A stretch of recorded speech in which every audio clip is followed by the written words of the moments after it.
Thank you so much for coming. I would just like to welcome you guys. This is Becoming an Influencer. Hopefully you're in the right spot. As startups and as business owners, we all know that influence is just such an important thing. You have to have some level of influence to be able to get people to convert to being paying customers or to refer your business out. So we all kind of know that on some level. The ladies up here in our panel today know that very well. We are all members of Colorado Women in Social Media. In fact, most of us here are founding members, and there's a few founding members out and about as well. This is a great group. We all collaborate in a really ever-changing industry. And so you'll hear a little bit about our group and the dynamics of that. But also just know each of us are out running our own individual businesses. Some of us have slightly different spins on our business. We've got some reputation management firms here, social media management, content management, web design, SEO. There's a nice broad mix here. So a couple of things before we get started. One is, assuming you can get on the Wi-Fi, I know there's a lot of people here, and it's kind of a bunker of a building. So if you are able to tweet at us, if you're able to get through, please tweet at us your questions. At the end, we'll do a Q&A with some of those questions that popped up on Twitter using the hashtag CWSMinfluencer. We've got some people that are kind of monitoring the Twitter account and monitoring that hashtag while we're talking. So tweet your questions at us. We'll include those at the end. If they don't get answered today, we will tweet back at you later, today, tomorrow, whatever. And of course, you can always tweet at us anytime. Throughout the presentation, you'll see our slides are kind of running through with our pictures, our Twitter handles, places you can connect with us. Please feel free to connect with any of us. We would love to get to know you further and answer any questions beyond today. Also at the back are all of our cards if you want something tangible to walk away with. And then today, if you are free from 4 to 6, we're going to be over at the living room doing happy hour. And so if you want to chat with us, because at the end here, we're going to scoot on out so the next session can set up. So if you don't get a chance to talk to us, but you want to hang with us later and talk some more, 4 to 6 at the living room. Let's see. One last thing is there's so many people here. Thank you so much for coming. We want to take a group selfie. So, of course, we're the social people. It's obsessed. So we're going to do that right now, and then we'll jump into the panel. You don't want your face in a picture covered up. Yeah, let's go on public.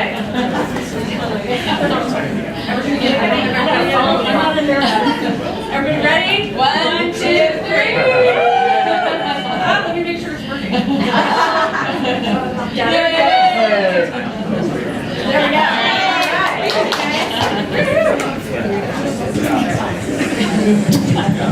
And I forgot to introduce everyone. All right, so real quick, we've got, and again, all of our information is sliding through, so if you don't catch these names, you'll see their face and all that. We've got, here on the end, we've got Lisa Haas of Actuate Social.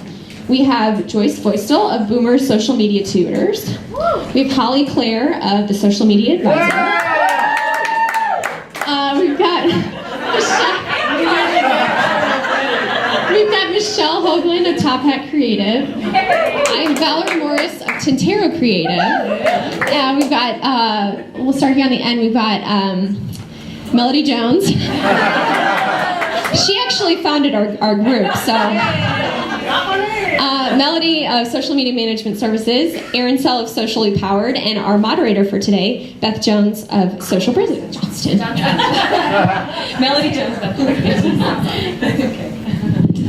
If you guys haven't had a chance to put a business card in our basket, we're going to be drawing for a whole big bag of goodies at the end of the session today. So please come up and put your card in here if you'd like. Circulating. So thanks, Valerie. Good day, everybody. Thanks for coming. As we said, the session is full, so they're going to be turning people away, unfortunately. So keep your seat. But we're going to just jump right into this panel, all right? The term influencer, it's been tossed around a lot lately. What is it? And it's fairly new in our vocabulary, especially in this digital era. So, ladies, we're going to start our discussion today and just talk about what the definition of an influencer is. Erin? So they say that influence is power. And this is very true, especially with the definition of an influencer from the dictionary says that an influencer is an individual that has the power to affect purchasing decisions based on their real or perceived authority, knowledge, position, or relationship. So there are 5 different levels of influencer. The highest level being on a global scale. I'm sure many of you know that recently the Pope was here. He would be considered a global influencer. The next level down would be nationwide. So that would be, unfortunately here in the US, the people that are followed the most on Twitter are celebrities of the likes of Katy Perry, Justin Bieber, the Kardashians. So those would technically be influencers, but you could also add in there, Barack Obama, Oprah Winfrey. So then you go down another level and you've got your local influencers. Here in Denver, you could probably say that Peyton Manning would be one. I know Hickenlooper was also here this week, so he would be considered one. You could also throw in there, newscasters, other politicians. Go down another level and you've got your fans and followers, and that is both who you follow and who follows you online. And then even further down is your family and friends. And those are the people that actually have the most influence on you. You're more likely going to listen to them if they say, don't buy that car because it's a lemon, right? So that's basically the definition of an influencer. Awesome, thank you. So as a brand tries to build influence, it's hard to know who to speak to, who to influence. Ladies, let's talk about a little bit about what are some possible influences that you can influence. Melody? Influences you can influence. So basically, I like that. Power partners, that's basically you connecting with an entrepreneur who is in a complementary vocation from yourself. So some of us up here, that would be me, often get asked to do somebody's website. I do not do websites, I do social media. So a power partner for me would be somebody that does websites. And the way that works in the realm of influence is you influence each other in a very positive way. You can encourage each other, you can help each other in business, you can do referrals to each other, and by doing referrals, if you have happy clients, they refer to you too, and basically that's a really great way to start. If you feel like you have nobody to influence and no way to influence, start there. It builds up really quickly. You want me to add to that? I'm going to add to that. Okay, so power partners are phenomenal. As Melody mentioned, clients, if you give them exemplary service and keep them happy, I consistently receive 4 or 5 a month from my client base alone of referrals coming to me. Part of the idea of an influencer is that they're going to tell their friends, family, other clients, other business partners, other power partners about their positive experience with me, and therefore they become my influencer. Right? And then I pass referrals back, which make me an influencer in their world. You can also talk about search engines, right? We have a lot of SEO in the world, even though it shifts and changes on us constantly. You can also influence Google, right? How do I show up in the spine or the nervous system of the internet, which is really what I call Google. So when I go search for you blindly or search for your name, we're trying to influence that search engine so that you begin to increase and be found in those spaces. And then through the use of social media, because more and more people are talking about you, you're creating an influencer pool that begins to affect the search engine rankings. So that's another influencer example. So I will also add that you can influence your prospects. These are potential clients or customers. And the way that you do that is, or how you do that, is by gaining their trust.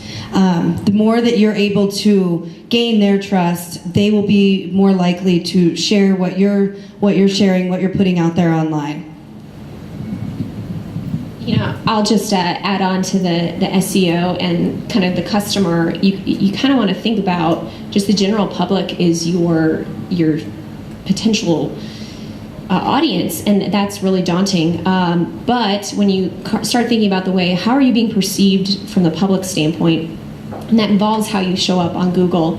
And I mean, that's a whole animal of its own, and I know there were some really great sessions this week on more of the SEO that dug deeper into that. But really caring about influencing that public view of your brand, I think is really important, because that's going to really impact what your potential clients are going to see of you from that initial standpoint. And the more you build authority on Google, we say Google, but any search engine, Google's king. The more you build that authority, the more you're going to really be seen as someone that automatically has authority. If you're ranking in the top, 2, 3 on a certain search term, people are automatically going to assume that you know what you're doing.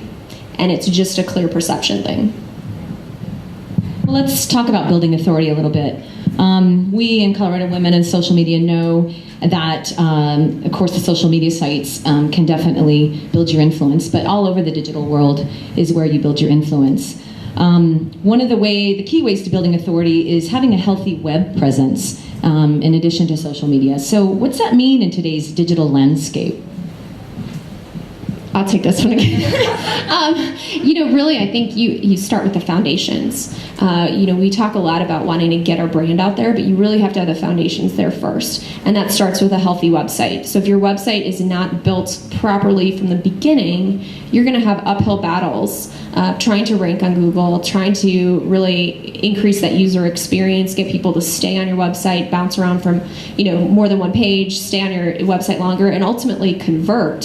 So if you don't have your website built accurately and in kind of the best practices of today from the beginning, you really need to get that foundation in place first. Then you can focus on really going after that key strategy that you have for your SEO or for your social media and your content. But you have to have those foundations in place. It's almost like starting your business and not having a business card. You're going out and networking with people, and people ask you what your business is, and you don't have anything to give them. Your website is that automatic business card, a digital business card, if you will, that's always there for working for you. And so you have to have that in place first. I'm going to add to that, Valerie, in that your blog is also a key component to your website. So often I see people will carve their blog out into the blogger world or into a different tool, and you're really losing an opportunity to build the authority of your website. One of the things that the search engines love to see is new and fresh content, right? And so by consistently adding new, fresh content through a blog, you continue to improve that authority, really put in the search engines. Also, right, we are social media people, and so we don't want to just write to the keyword, right? Because the keyword is just going to bore the crap out of all of you. We want to actually speak our authentic voice, right, and bring you into a conversation where you begin to see your voice and my voice, and now we begin to have commonality, and know, like, and trust begin to happen. So when you begin to invest in a blog, make sure you have a really well-built website, and then consistently put some sort of content up that represents your voice. Thank you. Michelle, you work with a lot of businesses on building their online reputation and managing the reputation. How does that fit in with building authority? Well, we have a company where we coach our clients how to get online reviews, feedback, those 4 and 5 stars that you see on Google. We work with our clients on the best way to achieve that and get that out on your website. Having a good website, having a blog, having all of that is wonderful, but studies show, a recent study came out, 92% of consumers value online reviews. That's up from 88% last year. So it's great that you are getting those warm referrals from Aunt Martha or Uncle Joe. That's fantastic. But people are still going to Google you. They're still going to go look you up. And when they do that, they want to see a strong presence on Google. They want to see how many star ratings you have.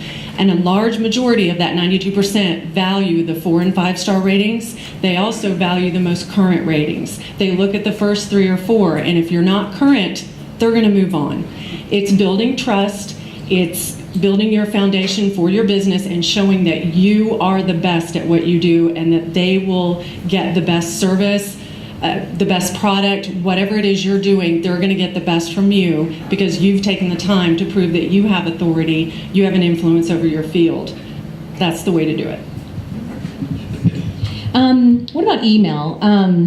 Holly, you really utilize email programs for yourself, and you help your clients do the same. but you got to have a list, right? So how do you help your clients build a database for an email campaign? It's a great question. Actually, I use a system called All Pro Web Tools, which happens to be here today, as well as MailChimp. I use a combination system, but you have to have a database, right? You need a CRM database that has a robust list of all the contact information for every single person you're in contact with. That's LinkedIn. That's those business cards you've collected. That's events that you're hosting or attending. If you're not capturing contact information, you're missing the boat. So there's two different ways that people can receive these emails through newsletter databases. One is a monthly newsletter. If you don't have a monthly newsletter, it's hard to get in the routine of building it, but just put it on the calendar and actually do it and schedule it out. I can tell you that as far as response time or responsiveness in email versus a social media post, I get much more RSVP rates and much higher quality from those email distributions than I do from just a social post. So where it's nice and complementary together, you need to have a monthly list. You also need to have some sort of a call to action. What is your offer? You could do an ebook, easily create an ebook by taking a PowerPoint presentation and saving it as a PDF. Offer that up, provide something of value. If you're giving the value to your audience, they're going to love you, right? So with that, the second means of communication is drip. So when they sign in to get that offer, whatever that value is, they're now added to a drip system where they're automatically going to get some sort of notification and life cycle. I like to educate my audience on different tools and things like that, so that may be something that I incorporate. So absolutely have a sign up on your website, offer a call to action, and at every single opportunity when you're shaking a hand, capture that contact information. Great, thanks. Oh, and there's what we call social proof. Melody, you're the expert at social proof, I think. Can you define social proof, perhaps give some examples of that? So social proof is simply the art and science of influence marketing. And some of the best real-world examples I can come up with, if you see the lines outside clubs, they're marketing to you. They're making it very exclusive and hard to get into. So that's a type of it.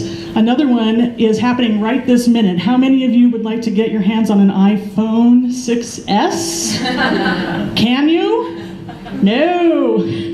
That's really a type of marketing, okay? So they're making it hard, they're making it tough to get there, they're making you really want that. And the more you talk about really wanting that, the more you're influencing the people around you, so they're a little bit tricky. And another one I thought of as well in the real world would be when you see menus in a restaurant, you'll see this is our most popular dish. Studies show that really works. People will more often actually buy a dish that says everybody else likes that. So those are just some ideas. What you can do online, actually really just, we've talked about a lot already today. So online, what you're really doing in your social proof is you're providing value to other people. And you can do that a lot of different ways. A blog has already been discussed, a really killer website. Anything where you're sharing information that's useful to others is how you're influencing them. So you might want to do podcasting, you might want to do webinars. Don't forget to get out into the real world once in a while and network. Right? Shake some hands just like somebody. Holly said that. Periscoping. Anybody heard of Periscope? Anybody heard? Okay, live streaming. Anybody heard of Blab? Yay, I'm a blabber. I am a blabber, so that was perfect for me, actually. These are all ways you can get out there and provide social proof to those that want to know what you know, who need to have your information. So there's some examples. And you introduced me to the word tribe. When we were getting this group together, you said, I'm going to start a tribe of women in coastal media. And I'm like, okay, I don't know. But how have you seen your tribe build your authority, and how have you seen it help build theirs? Okay, so a tribe, you guys, is just a defined group of people with a defined purpose. If you are in a knitting group, you're a tribe. If you have a book club, you're a tribe. If you love the Broncos, which won't be everybody in this room probably, shame on you. You should come and join our tribe. All right, those of us that love the Broncos. These are all tribes, and the way tribes create influence is they work together toward a common goal. And so one day, here's the story. One day I was typing all alone on a cold November day again, and I thought, wouldn't it be great to have my own tribe to talk to? And I knew a few women that worked in social media, so I put the word out to a couple of people here, and so some people knew some other people, and eventually we formed our own tribe, and now we're Colorado Women in Social Media. And what you're witnessing right here is a form of influence where we got together and collaborated on getting here to present this to you. So I say build a tribe. You can build it any way you want to. There's just so many ways to think about that. Another way I've noticed that our tribe works is some people pair up. So we have some different pairings within the group. Some people are doing their own podcasting. I have my own blab show because, of course, I have established I love blab. All right. So that really works within the group too, is we work together like that. And we also do the thing where we provide referrals back and forth. And why? Because we have built trust amongst ourselves, and we know who the right people are to refer other clients to. So that's basically tribe building. I say go do one yourself. It's fun. Tribe. Hey Joyce, you do a lot of personal networking to build your tribes. What kinds of groups do you suggest people join and to build that authority in your field? And how do you become more active in them? Got it. Of course, I'm old enough, 66, and proud of it, to remember when Periscope and Blab and all those other words meant like normal things, not all this other stuff. But seriously, there's professional organizations, there's industry groups. We can call ourselves a tribe. We're essentially an industry group. Think of all the different, whatever field you're in. I see Beth there, a videographer. I see Elise there back in the room. She's got her professional groups. They all do. Sometimes there's dues involved. Sometimes there's structure. Sometimes there's national organizations and state organizations, and that's fine too. But that's what we had before something like social media ever appeared. That was only a little over 10 years ago. Let's put this in perspective. Isn't that something? I'm so glad I'm only 66 and I catch on to this stuff. So that's one thing. And what you can learn. I can't tell you how much I've learned from these ladies. We have a group on Facebook, and that's where I ask the dumb questions. Have anybody ever had like a newborn and you didn't know what the hell was going on? And you ask these other people, well, what do you do? That's what I ask. Those are the kind of questions I ask them. And then you become knowledgeable in your own thing and they learn from you. It's just what life's about. And then you have your, again, very traditional groups, your business referral or leads type group. In case you haven't heard of those, if you're kind of new to business networking, there's only one person in each category in a business referral or leads group. So, ta-da, you're the expert just because you showed up and you have the category, so you better live up to it, right? And they'll let you give then, or they make you give short talks. I gave a short talk yesterday at one of my leads groups and again this morning. Of course, I'm trying to remember to slow down. The one guy said, when you coach people, do you always talk that fast? I said, no, I talk more normal. But seriously, I find that leads groups are phenomenal. You will meet your power partners in there, your people. I have a gentleman who does websites in one of my groups. He has referred me business, I've referred him business. So you get to know these people. They're kind of like a tribe again. So that's another type of group. And then the third group I want to mention, it's a fairly broad category, and I would put a Chamber of Commerce, for example, into it. So it's a little bit larger group. It might even have its own little associated leads groups, but you go to luncheons and after hours, and they have seminars. I belong to the Colorado Women's Chamber of Commerce, and I've been, and as Lisa's presented there, we've both given seminars to members, and through that I've gotten business. Lisa's gotten business. Again, another example.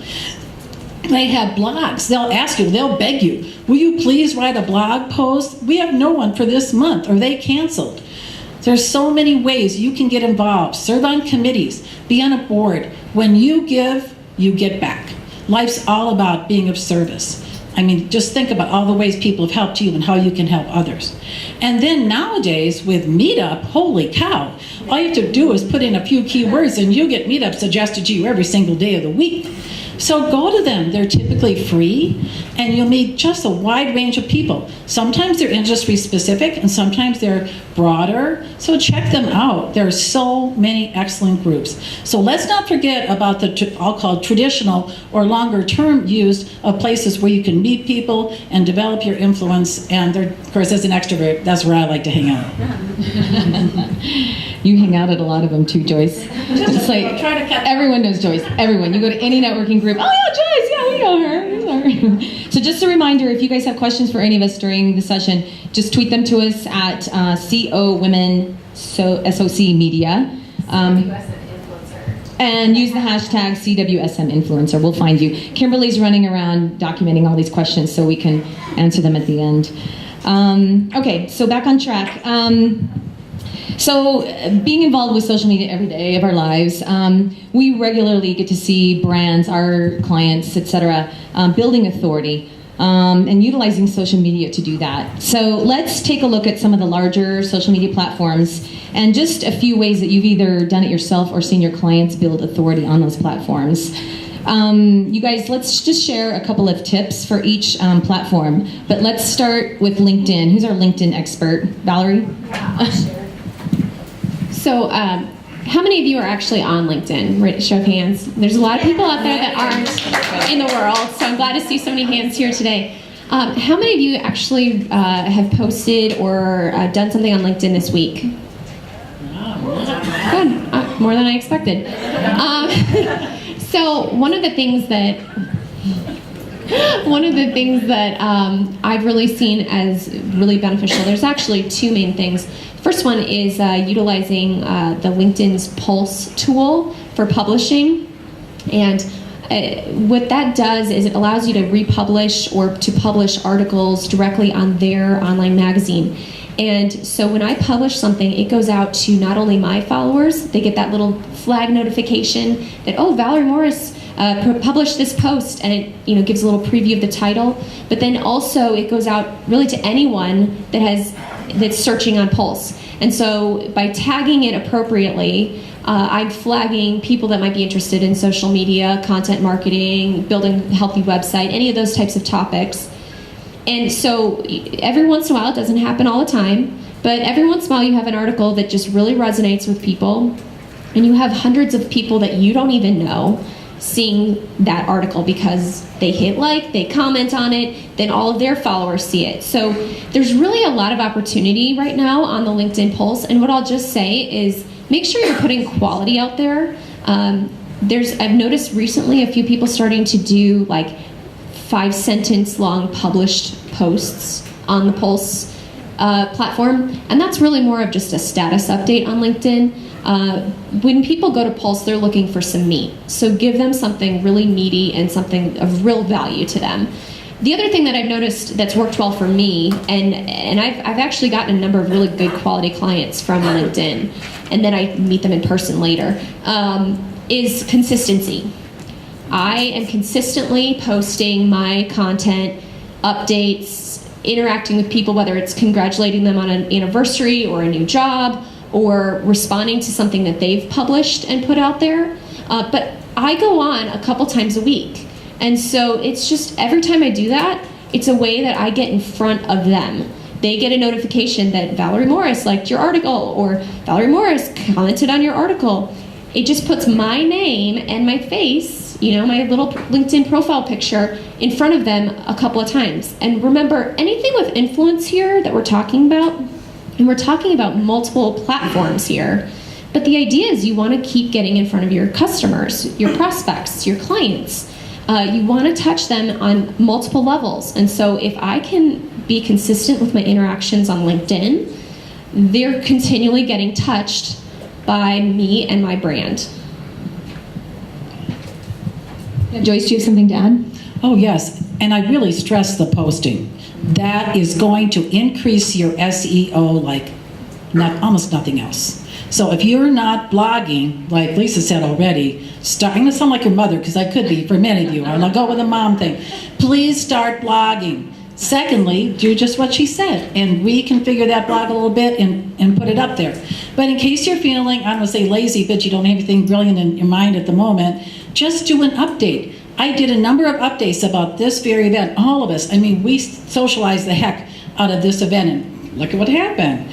So think about events that you're speaking at. Anytime you speak at something, even if you don't really say that much, you sound cool just because you were there. So think about that. Think about that afterwards, before, afterwards. And here, tips and trends. Simple example. I don't know how many of you feel about that new format on LinkedIn with the inbox that finally showed up.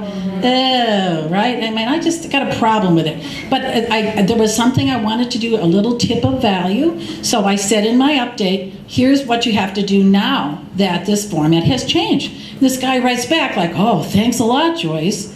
Well, people pay attention. It's granted it gets in that tsunami of the news feed, but people will notice that. So they're important. They complement each other. And then to build on my earlier section, when you meet these people in person, however you gather the contact information, like Holly said, don't just throw those cards in a drawer or have them on your database. Look for those people on LinkedIn. Well, first off, invite them to LinkedIn and accept their invites. And then when they show up with their posts and their updates, you go like, oh, Martha, oh, I love that article. That was so helpful. And you tag them. It's just like Facebook, you guys. This is not rocket science. You see it there, and then their face, their little headline and name comes up, and then they're notified that you share their stuff. Two things happen. You're going to have that influence just with that one person. They're like, oh man, she thinks my stuff's cool. Secondly, you didn't even think about it, and you look smart just because you shared it. That was really easy, wasn't it? So think about these things seriously, folks. I go on every day. You can go twice a week, but it's probably, again, a 12-step group for, LinkedIn addicts. I think that's all I have for this section. Thanks, Joy. And then there's the Twitters. We have two Twitter freaks on this panel, I think, today. Holly, you're one of them. Erin, you're the other one, I think. So let's talk about Twitter. Is that a bad thing?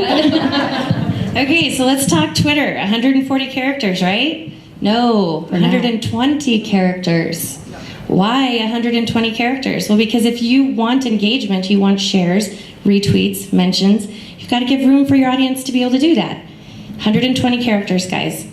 Stay away from 140. Also, you'll want to incorporate some hashtags, but for goodness sakes, please don't load it up with a bunch of hashtags right at the beginning, all the way throughout. You can actually say a sentence using a minimal amount of words and kind of reformatting things. So you can shorten the word with to W/ instead of using those 4 characters. Shorten your URLs, right? Tweet, guys, it's a really great way to get visibility. You'll want to engage as much as possible. So we use tools to schedule our things out if we can. We also tweet real time, and we engage with people that are our influencers. One of those is Deborah Jason, who's happening. Hi, Deborah Jason. She's in the front row. So that's great. Be sure to use hashtags, but use them sparingly. You don't want to look like you're spamming. And frankly, I don't read content that has a ton of hashtags in it, but use them, guys, because that makes you searchable. You can search hashtags and you can search individual words. And I mentioned follow, reply, and engage. Guys, engagement is so important. Why would you engage? Why would you want to have a two-way conversation with someone online? Because you're building that like, no trust. Right, Erin? Absolutely. So we like to refer to Twitter as the cocktail party. It's pretty quick and dirty, as we like to say here at Colorado Women's Social Media. So one of the things about Twitter is, and I read this last night, that 42% of people believe that you should respond on Twitter within 60 minutes. And it actually goes further than that. 32% of people believe that you should respond within 30 minutes. So you need to be quick on the draw on Twitter. The other thing I was going to say or add to the Twitter is that, and Holly kind of mentioned it with hashtags and that sort of thing, but one of the ways to help become the influencer on Twitter is to make your profile show that you are an influencer in whatever niche or industry you're involved in. And so you can use keywords within your actual profile that pertain to your industry. What else was I going to add? So Holly touched on it with the engaging and interacting with your, really what I would say is interact and engage with your influencers. So for example, Deborah Jason, who I told her I was going to call out, and she gets called out twice on talking about Twitter. So, just in tweeting about this event, Deborah was very helpful in retweeting and sharing our stuff, and we do the same for her. And that's part of the beauty of Twitter, is that it makes it so easy for you to engage with people that you wouldn't necessarily be able to engage with. I'll tell a quick story just because I think it fits here. I was at Social Media Marketing World last year, and I'm sure many of you know who Guy Kawasaki is. Yeah. Okay. I'm like, wait, why am I not seeing anybody shake their heads or raise their hands? So I was at one of his sessions. I forgot to grab something that he was giving away, so I tweeted at him, and I thought, well, there's no way he's really going to respond to me. Well, he did. He did within the hour, and I ended up actually running into him in the hotel, in the elevator, and I got what I needed. But I thought it was really cool that to be able to have that access, you know, that he responded within an hour, and I got what I needed from him. So. Awesome.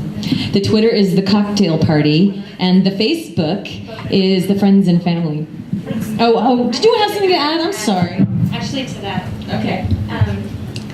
You want to build follower lists, so you can follow anyone on Twitter. For example, if you have a set of influencers such as Guy, such as Deborah, such as Lori Ruff, Joel Com, any of the names and faces on these slides, you can add them to a list. I also follow lists through Experience Pros, so all of their members, I like to retweet some of their stuff and follow things along.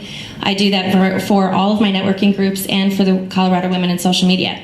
So create your follower list. You can make them public or private. It's a great way for you to be able to scroll through and look at status updates for 1,000 people, but narrow in on a very specific target so you're intentional about your tweets. Just like Erin was mentioning with Guy Kawasaki, if she didn't have him on a list, she wouldn't have been able to follow and build that relationship.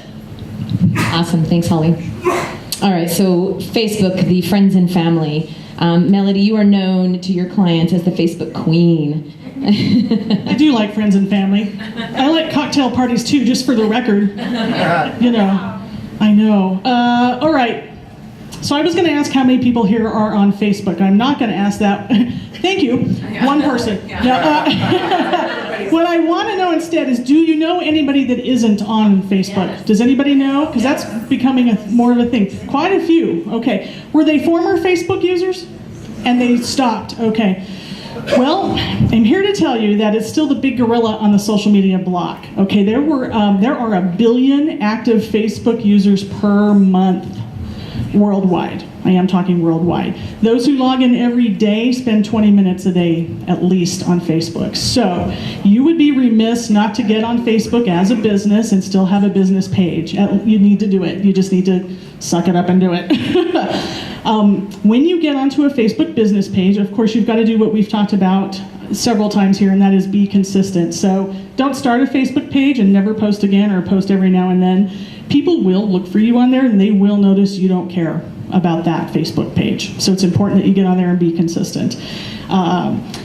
Also, of course, in order to have a Facebook page, you have to start with a personal account. Be very careful about putting business stuff on your personal account. Really, that's more for the friends and family end of things. You can do I'll do a little. I have friends and family that allow me to occasionally talk business on there. But really, save that for your Facebook business page. Here's another reason to do that. Google watches your Facebook business page. If you are using your personal page for business, Google doesn't care. It's not looking at that. It's not noticing. You're not influencing Google one single bit. So you must get onto Facebook on your business page. Also, make sure that you have high quality photos on there.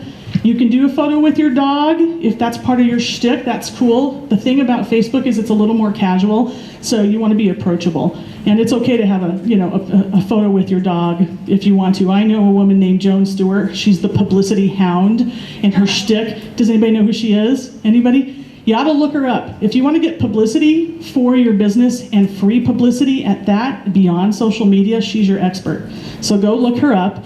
And she, not only does she talk publicity, she talks dogs. And so that's her shtick, but people love it. People love that. So don't discount Facebook yet, all right? Even, I just saw another statistic that even though millennials are iffy on Facebook, they do actually use Facebook to get news updates. So they are on there, all right? So don't discount doing it. Get on there. Say the lady's name again, Melody. Joan Stewart, the publicity hound. Excellent resource for newbies, especially, all right, if you need publicity. All right. And what's nice about Facebook is it allows you to connect with friends and family of your followers. So you can't dismiss that ability to influence beyond your immediate sphere of influence, because once you've connected with your followers, you've also connected with their friends and family if they connect back with you. So don't dismiss Facebook yet. Hey Joyce, you have had some success on Pinterest. That's so cool. Can you tell us what happened and what came of that? Yeah, it's pretty exciting. First off, I want to ask, who here is on Pinterest? Guys, you can raise your hand. It's all right. Don't be embarrassed. Although, what would you say the other day? 82% in the United States, because it differs by country, 82% of users of Pinterest are women, especially from, say, mid-20s to maybe 45 or 50.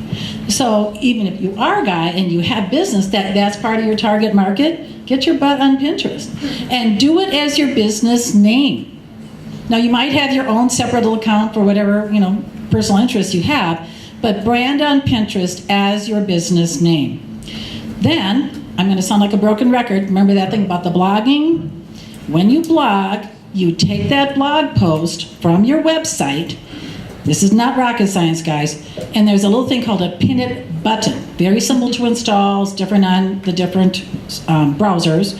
Then you take it over to Pinterest. And for those not familiar with Pinterest, you have these things called boards. Think like the cork bulletin board that I have at my house and probably your mom has in her house, with the pictures of the grandchildren and whatever they have there. And then the pins are like the little pictures. So you take that blog, which you better have a visual with it, like Melody talked, then you pin it over to that board. So what I started doing when I got on Pinterest, because I've been blogging since 12 and I got on Pinterest around that time, I would every single week be consistent, like Valerie said, and pin to that board. So guess what? Pinterest paid attention. The next thing I know, maybe a year ago, they started featuring that one board, my board with the blog post, to hundreds, maybe thousands. I don't know, it was a lot of people. I now have 7,500 followers on Pinterest. Not too shabby, I think. Now you can say, is that getting a business? It can be, because it all contributes to the SEO as well. So be consistent. It isn't all do-it-yourself and weddings and other things that are actually very helpful. You'd be surprised how much solid content information there is. I like to go to Twitter, find a nifty article there, and then pin that, that actually go into it through the, the URL, like how you described, and you pin it over to the appropriate board. And I feel part of our responsibility is to share the information. Share, share, share, and not promote. And you'll hear more about that from Lisa. But another cool thing about Pinterest, and I tried it with my husband, he opens up his smartphone and goes, "What's this email from Pinterest?" So honey, you don't have to join, but I thought you'd like this cute little pin. No, I was just testing, really.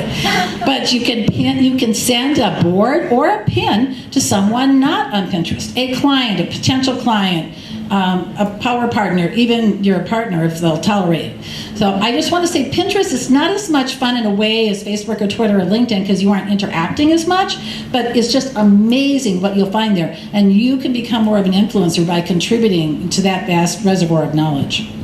Even you guys. Even the boys. Thanks, Joyce. What about Google Plus? Michelle, you deal a lot with Google Plus. Well, Google Plus is sort of being debated right now as to how important it actually is. A lot of people, for Google Plus, you either love it or you hate it. It's not very user-friendly. A lot of people say that it's dying. You don't need it as much. It's the, redheaded stepchild type thing. I love Google because anytime I need to find something out, I'm going to go on Google and I'm going to type it in. I'm going to search. That's how I search, is through Google. So building a presence on Google and Google Plus is vital. It takes time, it takes consistency, and I realize, because I work with it every day, it's not easy, it's difficult. You do have to put some time and effort into it. And the thing with Google, unlike Facebook and Twitter and all the others, you don't necessarily see the results automatically. It does take time and it does take an effort on your part. But again, going back to that statistic, 92% of consumers are looking up businesses online. So if you're not on Google, it's great that you're on Facebook, it's great that you're on Twitter, but if you're not showing up on Google, it's not happening for you. You're not going to get clients in the door. You're not going to get clients going to your website. So, I think that it's hugely important to really pay attention to it, mark it on your calendar, to work with it. One thing that I do tell my clients, Google yourself. Google yourself and see where you show up. And don't stop at page 3. Keep going back. See where you are. Set up Google Alerts. Set up Google Analytics. And also make sure your business has a Google page. There is a way to set that up. If you have Gmail, you automatically have a profile on Google. Then you build your business page from that, not unlike Facebook. Again, takes a little time. You do have to work with it. I will tell you, I just changed my business address, so my Google Plus page for my business is not up right now because I have to wait for that code from Google to verify my page. That's where it starts getting a little to be a pain, and that's why people don't like it. But again, it is hugely important, and it does help in the search engines, and it does help you show up better online. You can see I'm the dissenter for Google Plus. Somebody's got it, right? We're still friends. Yeah, totally. Now, I want to preface, I love Google. Right? I love Google itself. I love the directory. I love the search engine. I love the search ability of it. I love the fact that I can find content there. Let's carve out Google Plus as a social media network. Does anybody have any idea what it's for?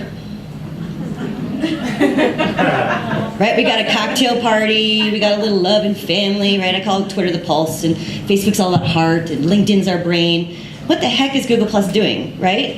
So this is how I use it for my clients, when I'm managing clients and I'm helping establish their authority and their influence in the marketplace. If I feel like it should go on LinkedIn, then I also put it on Google Plus. Now the reason why I do that, I absolutely have a page. I have a business page there so that when people look for me, I appear. But I may not be engaging and building circles at a large level. It's more just my contact database. Those are the circles nowadays. They just shifted it if you hadn't noticed. So instead, when I think about a Google Plus, I wanted the search engine to, when people search for my business, my latest post shows up over on the right sidebar. Right? That's actually what I want to have occur. I want you to see the last thing that I said out in the social network, which might be that one thing that tips you over and says, I might want to do business with her. Right? Because again, I'm trying to find my voice in your voice. So when you're thinking Google Plus, just hang on to it for a second. Don't delete your Google Plus account yet, because we're not sure what they're doing with it. Make sure your business is listed, but when it comes to the actual Google Plus social networking, you don't have to pay a ton of attention yet. Now, if you do video in any way, shape, or form, do not discount Google Hangout. Right? Google Hangout's pretty powerful. It's free. It's like a free Skype account. I can record it, load it directly to YouTube, which I also automatically have an account for if I'm in Gmail. Right? And so Google's sort of that gorilla that's just about to show up and be Skynet. Right? You guys know Terminator? Right? Google's going to take over the world. So don't discount the Google Plus just yet, but just kind of keep an eye on it and explore the tools that are available through Google, because those are pretty outstanding. That's my take. Thank you, Lisa. Thank you, Michelle. And then there's the Instagrams. There's definitely a target market for Instagram. Only reason I use it is to spy on my 13-year-old. But we have imagine that. The two Instagram freaks are also the Twitter freaks. Why is that, Erin? So Instagram, I do love Insta. Many of you know Instagram's it's extremely, extremely visual. So definitely if you have a visual type of business, you should most definitely be on Instagram. And I guess, I don't remember when they released or added the video feature, but it's been pretty recent. So now you have that option as well. You can do 15 seconds of video on Instagram. There's a couple different tips for increasing your influence on Insta. And it kind of goes along with Twitter, and that might be why we like Twitter and Insta. One of the things that I recommend on Insta is, again, to use those keywords and hashtags in your bio. You can also add emojis there to make it more interesting. I did actually, I saw a stat the other day, and it was that you get 58% more engagement on Instagram than you do Facebook. Yep. And it is actually 120 times more engagement than Twitter. Yep. So you're going to get a lot more engagement with your audience if you're on Instagram. And this is something that you, I guess, kind of need to think about if you're not already on Instagram. One of the ways that you can help establish yourself as the expert in your field is when you're picking your username. And I know Vivica's been up here on the influencer quotes that are going around. Her Instagram and Twitter account is the LinkedIn expert.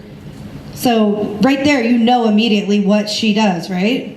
There's also Sue B. Zimmerman, which we don't have a quote from, but she's the Instagram expert. So you know who to go to when you're wanting information on either of those topics.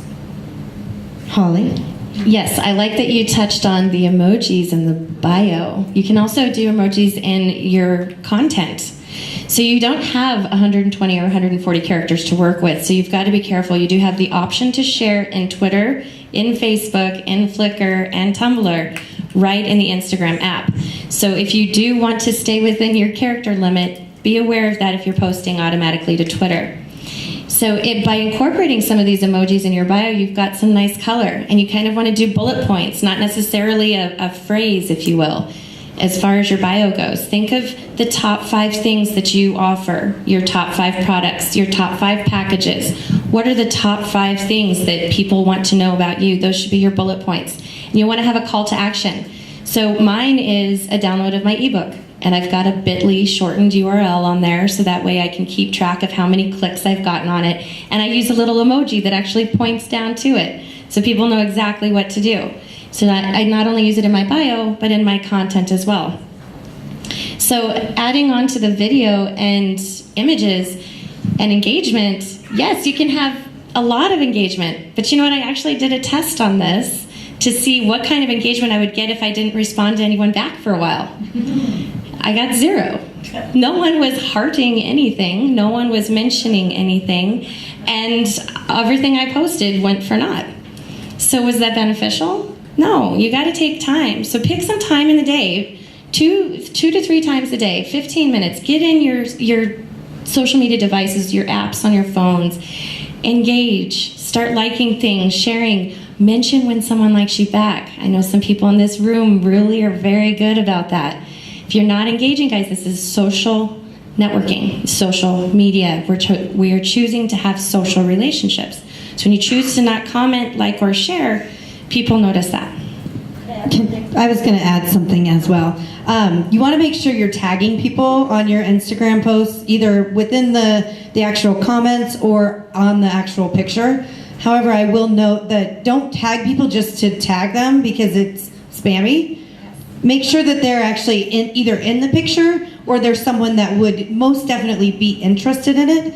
The other thing is that don't be like overly hashtagging in your comments. What you can do is post your picture and then comment below that with all the additional hashtags that you want to add. That way it's not, overloading the stream.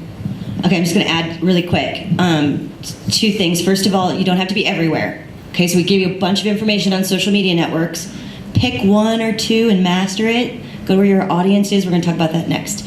Second, don't be afraid if people aren't engaging a ton with you. We're a little bit afraid of, if I like that, my friend might not like me anymore, right? And so there's almost a 90% passivity rate out here. Don't stop putting content out there if people aren't clicking on things, right? We're just a little afraid right now of who's going to see it, right? And then my mom's not going to like me, my grandmother's not going to like me, my friends are going to unlike me because I liked some post out there, right? We're really all a bunch of dirty lurkers.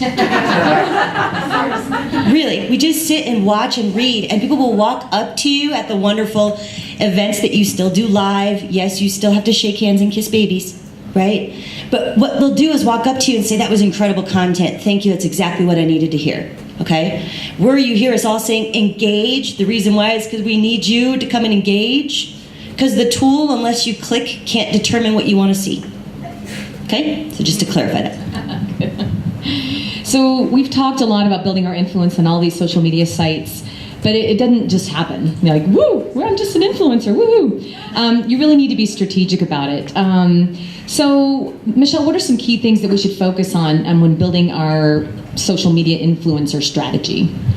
Well, I work with my clients directly. Before I even sign somebody on, I sit down and interview them. I basically go through an interview process. I want to know what their pain points are, who their dream client is, exactly what sort of message they're trying to get across. Once we come to that conclusion and get that consistency across the board, then we look at what social media platform is going to work for them. As Lisa was saying, you don't have to be everywhere. It's daunting, it's overwhelming. The key is being consistent. So even if you're just in 1 or 2, possibly 3 places, that's fantastic. Just as long as you're consistent and you're posting things. And again, some of the content that you're posting, don't be worried about it. People want to see you for who you are. They want to know, like, and trust you. So they want to see your personality out there online. We have an orthodontist that does wonderful things with his staff and post the parties that they have in their office. They run contests to get more reviews. They just do really fun, creative things that some people might think are goofy, but they have increased their client list, their patient list, by 75% by just being fun and having a great time on Facebook. So it's just getting out there, realizing what your personality is, what your message is, and being consistent and posting it. And along the same lines, it's important to define your niche as well, or your niche, what part of the country you're from. You say niche. I say niche, but I'm from Colorado, so I don't know, we're weird. Holly, how does a business define their niche? Niche, niche, however it looks to you, feel free to say it. So I want to give you an example of the one thing that I've heard frequently that is not a niche, which is, I'm a Mary Kay consultant, and I want to work with anyone that has skin. Okay, so that's wrong. You don't want to work with anyone that has skin. You want to work with moms that don't have time to do their face in the morning, and this product is going to be great because it's going to give me a great complexion. Or you want to work with the 60-somethings. You see how there's a difference here between anyone who has skin, because everyone in this room has skin. You're not going to be able to work with everyone. You're going to be able to work with certain someones. That's your ideal target. That's your ideal demographic. Where do they live? Are those places where you should be? Are you networking in these places? Maybe this Mary Kay lady should join MOPS. There's lots of moms there. If that's her target market, why not? You have to define this for yourself, whether you're starting a new business, starting with an idea, or have an established business. You have to figure out your niche. And for me, what that looks like is I'm going to identify my top 3 products, like I mentioned, but I'm going to look at my top 3 clients. Who are the 3 people I like working with most? My business coach tells me this all the time. You are wanting to market to the people that you work with best. What do you enjoy most? Don't market something you don't like, right? I can do websites. Do I want to? No. So I specialize in social media, and I have 3 things, right? So I'm marketing to my ideal target. I know where they're located, and I'm speaking the voice that they're speaking. If you're speaking to your executive clients, you're going to speak in an executive way. If you're speaking to your power partners, who might be great clients for you, you're going to speak to them in a different way. So keep that in mind when posting online, coming up with your blog, or sharing anything. And to Michelle's point, absolutely get a professional bio written with keyword focus. Talk about those pain points that you're wanting to solve. I need to know when I read your bio what it is you're going to do for me and if I like you. People don't do business with businesses. They do people with people they like, know, and trust. So tell your story. You know, just to piggyback off of that, you know, whenever I'm working with someone on a social media strategy or a content marketing strategy for their blog and for their web content and all that, we like to take a look at the industry and the competitors. So if you don't know what your specialty is, it's kind of hard to know who to look to kind of keep tabs. So when you do look at your competitors and your industry kind of standards, you know, let's say you're a salon, the salons right in your town might be your competitors, but a salon in Florida could be a great opportunity for you to partner, to kind of get ideas, to kind of, you know, bounce ideas back and forth, or even just to be that dirty lurker and, you know, get ideas from them and steal them and twist them into your own. But by watching the industry standards and what your competitors are doing, you learn, first of all, where the holes are in your industry, and you also learn the opportunities at the same time. So if no one in your industry in the beauty world here in Denver is really embracing video or live streaming, which are both kind of newer concepts for businesses, but you want to kind of jump out and stand above all the rest of the voices, maybe video is something that you can jump on and really become the authority on beauty, hair extensions, hair coloring, whatever, here in Denver by really just taking over the video market, doing something that's unique and not done in your industry. And if you're not looking at what the competitors are doing, you're not going to know what those opportunities are. We kind of touched on this a little bit, but Melody, I've got a question for you. Do you think part of your social media strategy should include a presence on every platform? No, don't do that. Don't do that to yourself unless you enjoy stress. That's right. If you enjoy stress, if you love being overwhelmed, if you want to grow to hate social media in each and every way possible, then go ahead and jump on everything out there. Because then you'll create that. So basically, you guys, just like what everybody said here, where is your target market? If they're on Facebook and you hate Facebook, tough love. I don't care. Get on Facebook. You got to do it, okay? But maybe they're not. Maybe your target market is out there on Twitter. So you go to where they are, and that's where you start, and you master that particular social network.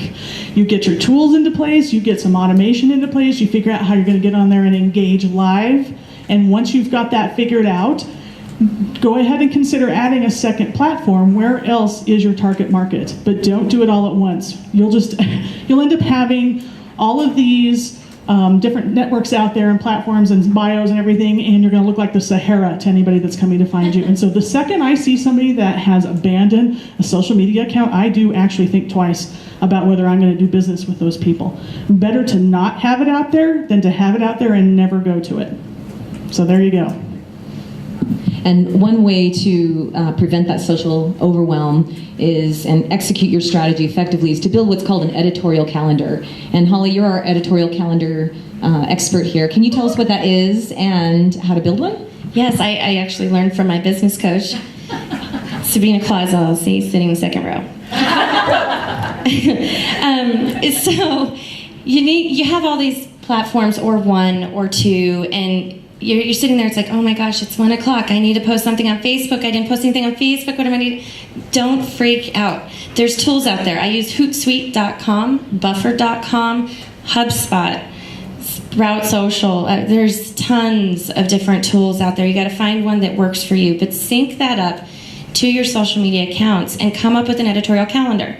That's Monday, Wednesday, Friday, or Monday, Tuesday, Wednesday, Thursday, Friday. Saturday might be a day where you get high engagement. Play with some different things. Come up with some different topics. Maybe Tuesdays are Tactics Tuesdays, right? Or maybe Wednesdays you've got some other theme. You can incorporate a weekly theme. You can also incorporate fun things like holidays that are important to your business and your brand, events that you're attending, webinars that you're hosting, anything that you've got going on, your charities that you're a part of. Put that into a calendar. Now, when I say a calendar, I'm actually talking about writing it down. Don't just use your tablets. It makes a difference when you write something down. You put thought in it on paper. We still have paper, guys. It's worth it. Come up with 3 months worth of content. And not only will you have content that's ready for your sales manager moments at your networking meetings, but any presentations that you have, you could also incorporate some printed marketing with that. And just make it a nice all-around solution so that way your viewers have fun with you marketing, and it's not just throwing things to the wind. Melody mentioned spaghetti marketing, and it is that. You ever taken spaghetti and thrown it on a wall and see if it sticks? Yes. Right. So that's something she teaches. You don't want to just do that. Come up with something strategic and ask your audience, for goodness sakes, what do you want to hear from me? And they'll tell you. If they honestly care, they'll tell you, and they'll tell you what they don't want to hear, and you got to be open to that. So keep that in mind. Market to your target audience through strategy. Use those tools, guys, because if you've got the apps for Facebook for your phone, you can monitor that as things are happening, as comments are happening, and you can plan out your day because you do what you love doing best, right? You're not a social media marketer, but you can use social media to be successful if you're developing your schedule the right way. Can I just add one more thing? Yeah. You need to look up on Google, because we love Google, wacky holidays, all right? There's Peanut Butter Lovers Day, and I hate to do housework day, and how come I didn't fluff my pillow last night day, and the Broncos suck day. I hope not, but they might. They're not in our tribe. So look up wacky holidays. That's what I do, and it's a really fun way to thing to add into your marketing. And National Drink Wine Day. You would know. So you might be sitting here listening to us talking about becoming an influencer and thinking, I'm not an influencer. I don't have thousands of followers on my Facebook page. Michelle, what would you say to people who are thinking this to themselves right now? You know what? I would tell you guys, everybody in this room is an influencer. You're here for a reason. You have a passion. You love what you do. You're an influencer. You know what you're speaking about. This tribe that we belong to, we're all influencers to each other. We help each other out. Even with the face. We help each other out. We give each other confidence, support. That's what an influencer does. It's not necessarily all about the knowledge. It's spreading the wealth. It's being there. It's asking questions. It's showing a passion, and it's loving what you do. So if I don't have 1,000 followers on Twitter. I have a little over 500, but I engage and I'm consistent with these people, and I learn a lot from them. It's what you make of it, and getting out there, doing what you love, showing that passion online through social media. You're an influencer. So now what? You've got this strategy. You've got your editorial calendar, and you've been posting consistently, right, Holly? And you've started to build some authority in your field. Now what do you do with that? What would you guys say that you should do now that you've this newfound influence that you have over this audience that you have? Promote the crap out of everything you do? That's not true. That's not true even a little. Then you're just a dirty spammer. Okay, so we think social media, right? And we think, okay, media, that means newspaper and radio, and I'm going to spray and pray my crap all over you, right? And so that you're going to make action then and come and buy stuff from me. That's not what this is about, right? Promotion is really only about 20% of what we do out here. This is a two-way communication that builds a relationship between you and my brand. Right, so that you begin to know, like, and trust what I do, showing you success stories, looking at reviews. Then once I have trust from you, of course I'm going to ask you to buy something. I'm in business, right? You guys are in business in some way, right? As much as I would love to just eat cat food, right? I'd like to make money. So, but we got to have that relationship with each other first. So don't over promote. I love the Pareto principle, the 80-20 rule of business. Right, where 20% of my clients give me 80% of my revenue. In social, think 20% promotion and 80% relationship building. Karen? So I will add to that. My thought is that you need to have enthusiasm for what it is that you do. If you're not excited about it, why would anybody else be excited? Another portion of that is to be authentic. People want to do business with people that they know, like, and trust, right? So be yourself out there. People will appreciate you more for it. And I'm going to go back to what I said at the beginning, and that is power is influence. So I came up with a little mnemonic. I know. It's kind of fun. So it's power. So P is personal relationships. You need to be building personal relationships online. So that means engaging and commenting and sharing and interacting. The O is ongoing content, which we've said over and over. It's being consistent, whether that's posting 3 times a day or 3 times a week. Just be consistent in what you're doing. The W stands for want, which is think about what your clients want. What do they want to know about? What do they want to hear from you about? The E is engagement. Be engaging. And then the R is be relevant. Make sure that you're staying on topic. Don't, just because you like, I don't know, Twizzlers, doesn't mean your clients do. It may not have anything to do with your business or what they want to know about. So stay relevant to your industry. I'm so stealing that power. I'm so stealing that. Valerie. Yeah, when you guys are probably feeling overwhelmed when you think about all the different social media channels that you need to be on, and you've got to have this calendar and this schedule and this plan. And it does feel overwhelming sometimes. I mean, I even admit it, and a lot of times my stuff is the stuff that gets pushed to the wayside. But one thing I have found is that consistency has really helped. I've been blogging for a number of years now. My website has built up history on Google, which is a really big thing. A brand new website is going to have to kind of play a little bit of catch up to a website that's established and been doing the right things for many years. So for me, building that long-term focus of building up that authority between my website and my social is really a huge thing for me. And so for me, if I can just, if my goal is just once a month to blog, great.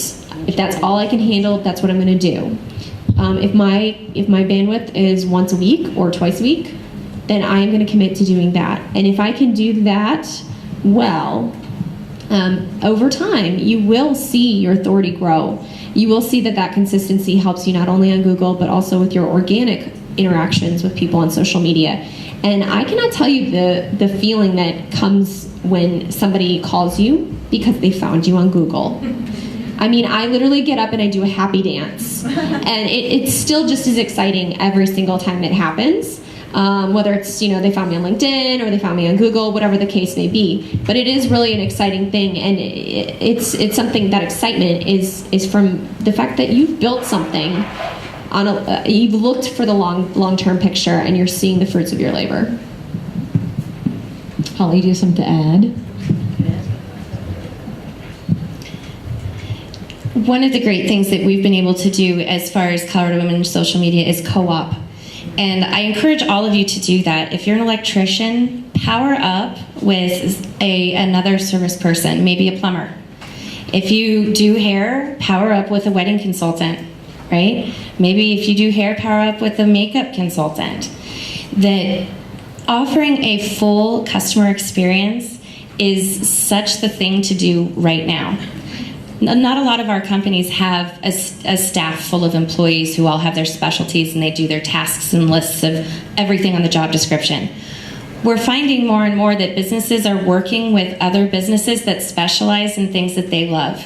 So where each of us do different social media things, we're able to complement each other to offer a full service of suite of solutions for all of our customers. So think about that, co-op. I call it a consortium. But it will help you stand out. You'll retain your customers longer. You'll become an influencer just on the fact that I'm willing to share my credibility and expertise by putting your name in front of my client. That's pretty awesome. I trust you that much to be able to say that. That's huge. So definitely power partner with people who specialize in things that you don't. I'm going to work with a lot of website designers and SEO people and content writers because I don't want to focus on that. I want to focus on the things I love, right? That's the ultimate thing. When you drill into that thing that you love, you are going to become an influencer on that thing. Whether it's a product or a service, you do what you love and you stand out. And that also brings us to the conversation of going viral. Yes. I love it when people call me and say, hey Lisa, here's the hashtag, would you make it go viral?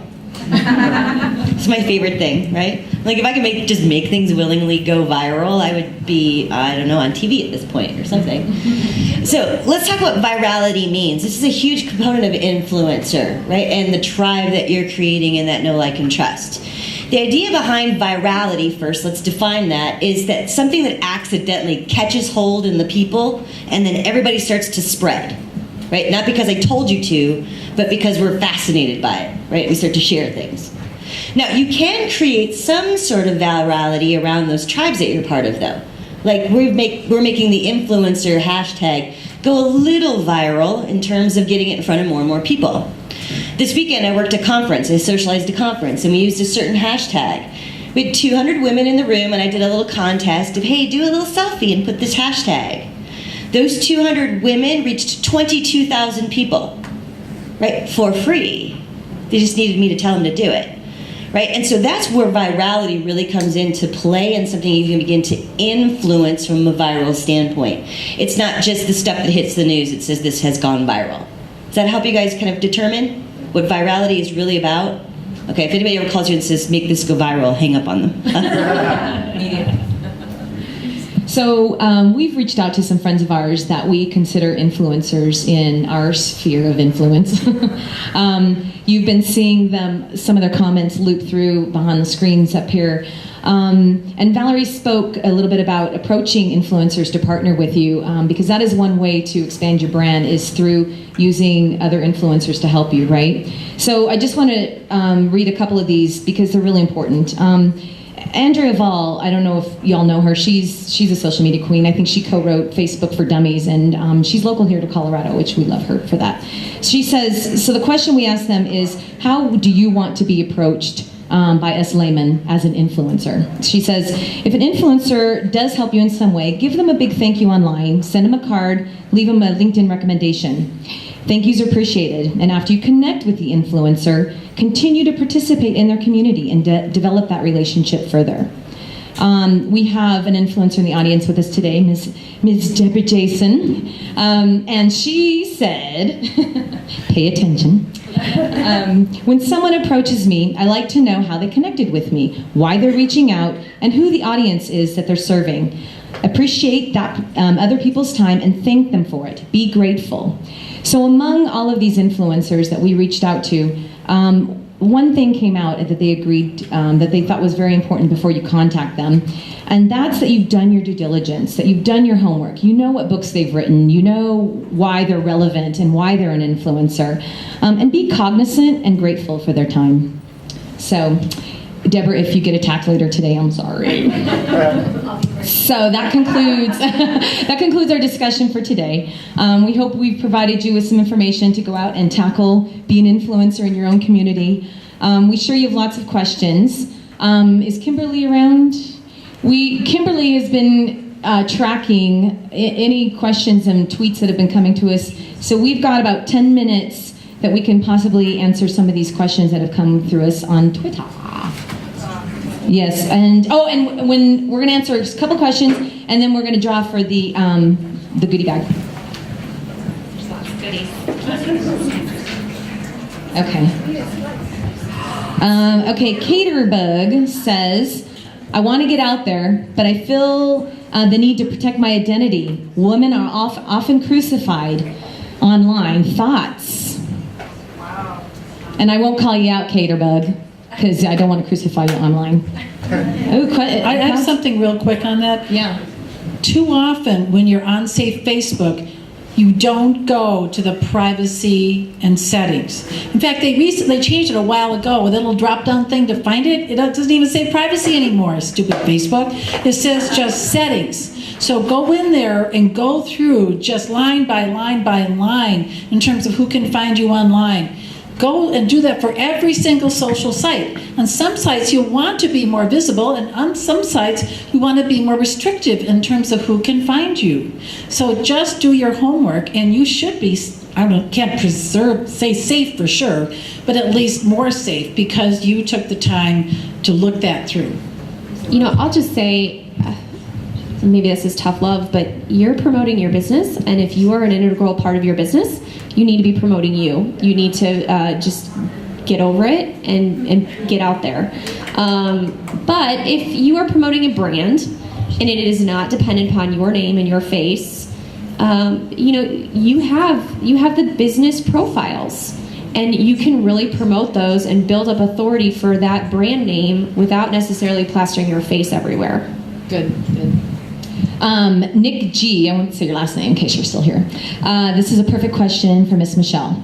He says, what's the best way or your favorite way to help generate positive Google Plus reviews for your business quickly? And then he said, you ladies rock. I love you, Nick. Thank you. Well, actually what we do is we start with a process of feedback first. So we coach our clients how to get the feedback, reaching out to, say, having, for example, our orthodontist. They have an iPad in their office, and we have a filter system set up for them. So one of the assistants or one of the ladies at the front desk, before they leave, will ask them to please leave their feedback.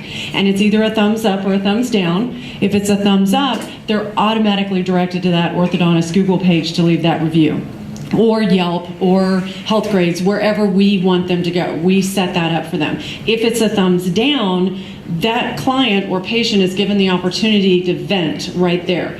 90% of the time, if they are given that ability to vent, they're not going to go home and go out on Google or Yelp and leave you a second review. They're done. They're good.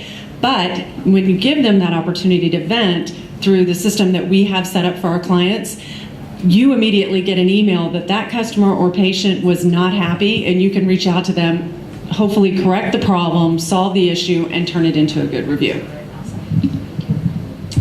Drew F says he or she couldn't make it in because it was way too crowded, and asked if there's going to be any post-panel resources. And yes, if we've got your information, you're going to get a PDF of all of our notes and the presentation, as well as we're going to have an audio from the, right? Okay, we're going to have audio and video. So yes, there will be post-panel resources. So just make sure you're following some of us, or I'm sure we'll all probably be sharing the crap out of it, but just make sure you're following us and you'll see when we share all of that.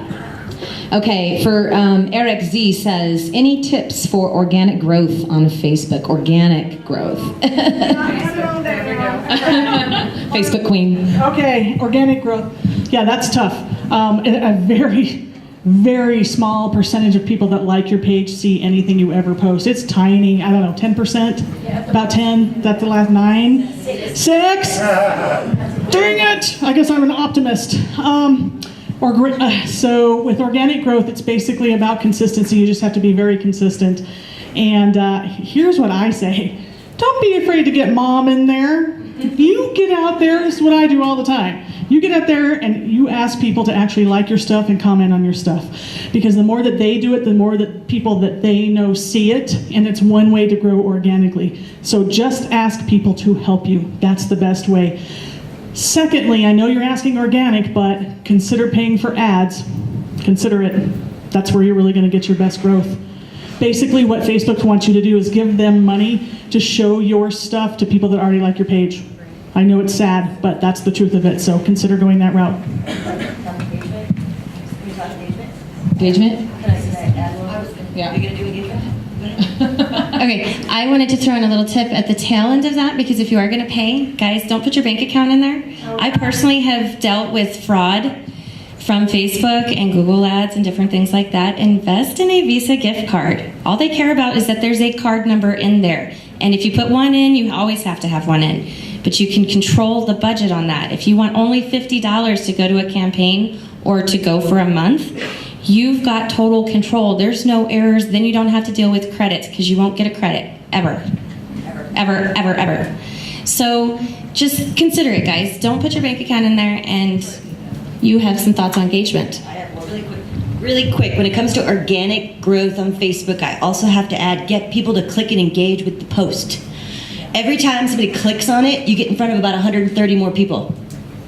Right? So I'm trying to get you to click. Because when you click, your friends can see it. Right? And then they start to see, oh, you like this a lot. And then they begin to see that information as well. So when it comes to organic growth, I'm 6%. I boost stuff for $5 here and there just to get more people to click. But once I have them clicking, then I'm going to start showing up in that newsfeed more, and my Facebook likes start to grow. One more comment about Facebook. I say this because I have a client that is breaking all the rules with Facebook right now. And they have I call them my small but mighty. They don't have a huge following, but they consistently get about 4 to 5 times their followers seeing their posts. Wow. It's all organic. And one of the biggest things that I can take away from that is, one, they are consistent with their whole entire client experience. You know, from the time you walk in their door, to the time you check out, to the time you get the follow-up email, and then you see their posts on Facebook on a regular basis that are showing pictures of them having a great time as a team. You know that the pictures that they're posting are actually authentic to who they are. And so I think if you're really going to be successful on Facebook, you have to make sure that it's matching your company culture. And if you're portraying this really fun, we love you guys kind of attitude, that better be who you actually are, you know, versus just having something that's scripted on Facebook. Yes, ma'am. Deborah says. I think it's important to clarify, are you all referring right now to fan pages as opposed to your personal profile? Yes. And fan pages only, business pages on Facebook. I think the whole conversation today was specifically devoted to your business accounts. Which there are 14 million now, so it's not like a poke in the eye. Yeah. So unfortunately, we've run out of time. I'm going to do two things. We know there's a billion more questions here. We didn't get to them all. But there are ways to connect with us. We'll be hanging out outside for a little bit to talk. We're having a happy hour from 4 to 6 today at the living room. I want to call it the library because that's where I used to hang out in college. It's the living room at 10th and Broadway. We're going to do some live streaming events on Periscope, on Blab, Twitter chats. Connect with any or all of us, and you can see us there. And of course, find us on Facebook, our website, Colorado Women in Social Media. And we're going to draw for the winner of this awesome goodie bag.